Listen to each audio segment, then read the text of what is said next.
Australia has become the first country in the world to ban social media for children under 16. The move, announced on Wednesday, blocks access to major platforms including TikTok, YouTube, Instagram, and Facebook. Prime Minister Anthony Albanese called it world-leading and a proud day. He said the reform will give Australian kids the chance to simply enjoy their childhood. This is the day when Australian families are taking back power from these big tech companies, and they're asserting the right of kids to be kids and for parents to have greater peace of mind. Under the new law, 10 of the biggest platforms were ordered to block children from midnight or face fines of up to 49.5 million Australian dollars or around 33 million US dollars. The move has drawn criticism from tech companies and free speech advocates, but many parents and child advocates welcomed it. In the hours before the ban came into effect, children impacted by the legislation posted messages saying goodbye to their online followers. I think it's a good concept and a good idea, but I think it's going to be quite hard to control. I think it'll be easier for the parent because they're not having to know what their kids are looking at online.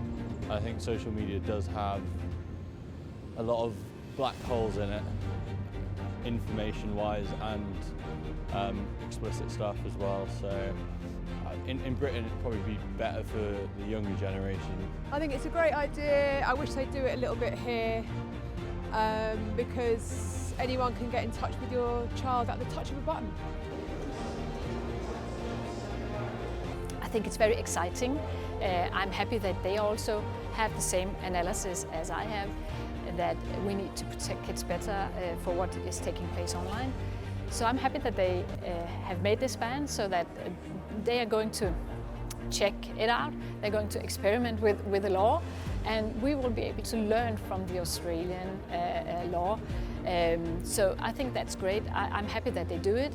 I'm happy that they want to protect kids, and I'm happy that we have a chance to see how they do it and see if we can learn from them. For instance, they have made a list of which social media that is in this ban, how you designate platforms that should be a part of it. That's, for instance, something we could learn.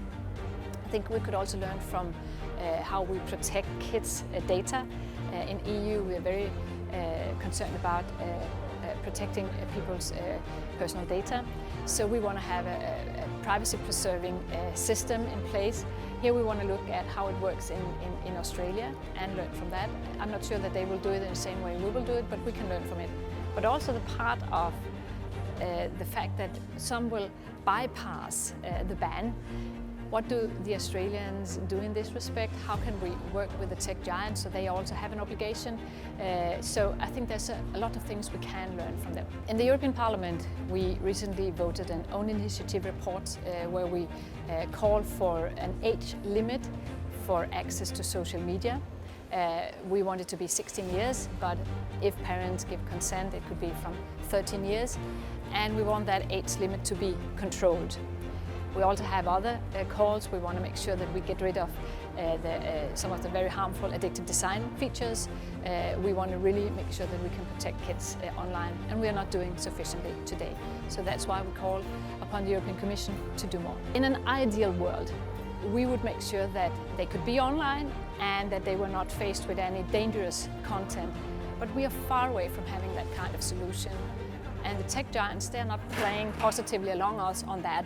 They could have done a lot to protect kids from facing bad content, but they're not doing enough. So that's why we have to find another method. That method could be an age limit and a control of that age limit. We'd always regulated media in the public interest, and I think what the government's trying to do is to return some of the public interest. That's a good thing because, as I say, there have been harms. It's come internationally, it's come from other places. I think looking at questions around social media from an Australian perspective is a really good idea. I don't think bans tend to work when it's a blanket decision. It doesn't take into account the nuance and the variables and people's individual situations. And frankly, people tend to find a way around bans if they really want to. So I don't think it's going to achieve what it's set out to achieve.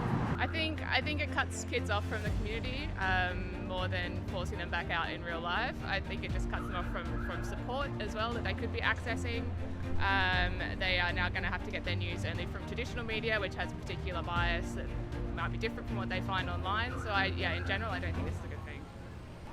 People are going to find a way around most things. So I think people who want to will find a way around it. But I think the government has to do something, and I think if it's successful in Australia, which I think it probably will be, the rest of the world will probably follow. A bit like plain cigarette packaging on tobacco products. That was a successful outcome for Australia, and I think lots of other countries followed on from that. Moi, de ce que j'ai vu des jeunes Australiens, parce que je suis beaucoup allée, oui, ça va leur faire beaucoup de bien, peut-être. Enfin, je veux dire, il y en a certains qui sont très sensibles au mouvement genre masculiniste et tout, machin. Donc, ça peut peut-être faire beaucoup de bienfaits, mais encore une fois, on est tous tellement sujets aux réseaux sociaux déjà à l'âge de 12 ans. Je vois pas comment pendant des années on va réussir à nous restreindre d'utiliser au moins Instagram ou des choses comme ça, quoi. D'un côté, je trouve que c'est dommage parce que c'est un bon moyen pour les jeunes de rester informés, qui ne regardent pas forcément la télé ou n'écoutent pas forcément la radio ou lisent les journaux. Mais d'un autre côté, ce qui est lié au cyberharcèlement ou encore aux addictions et puis la réalité aussi, parce que la réalité, le monde virtuel et toutes ces choses-là, je trouve que c'est peut-être bien de réduire et de mettre des restrictions, mais peut-être pas d'interdire les réseaux sociaux. Et je trouve aussi qu'il faut qu'on retourne un peu dans le vrai monde. Moi, je suis née en 2002 et j'ai déjà l'impression qu'il y a un très grand gap entre les jeunes aujourd'hui, enfin les collégiens ou les lycéens aujourd'hui, et quand moi j'y étais il y a 6 ans ou 7 ans. Il y a des choses à faire, mais je pense que je suis contre. Parce que c'est toujours mieux de respecter la liberté des gens. Et je pense que l'éducation des parents c'est plus l'éducation des parents qui doit justement régler ça qu'un gouvernement sur l'entièreté de sa population. Moi je pense que c'est pas une bonne idée parce que ça les empêchera pas d'aller sur les réseaux sociaux et vaudrait mieux encadrer l'accès aux mineurs aux réseaux sociaux plutôt que de les interdire complètement.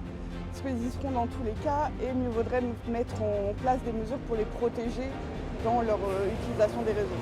Oui, ça m'inquiète parce que on peut commencer par les mineurs en disant on protège les enfants, mais après ça peut aussi être une façon de censurer l'accès à certains contenus, notamment politiques, comme en ce moment on parle beaucoup du sujet de la Palestine et pour s'informer sur les réseaux c'est quand même bien pratique quand les médias ils nous en parlent pas. Ça fait peur de censurer un peu l'accès à toutes ces informations. Et c'est vrai que moi je me revois au lycée, effectivement si ça avait été interdit, je vois tout ce que j'aurais pu faire de bien à l'époque, j'aurais pu beaucoup plus me concentrer sur les études, etc.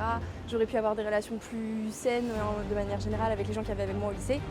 Mais 16 ans, ça me paraît quand même assez tard. Genre aujourd'hui, les gens ils ont Snapchat, tout ça à 11 ans, 12 ans. Donc je sais pas comment est-ce qu'ils vont interdire ça en France, je sais pas s'ils vont y arriver.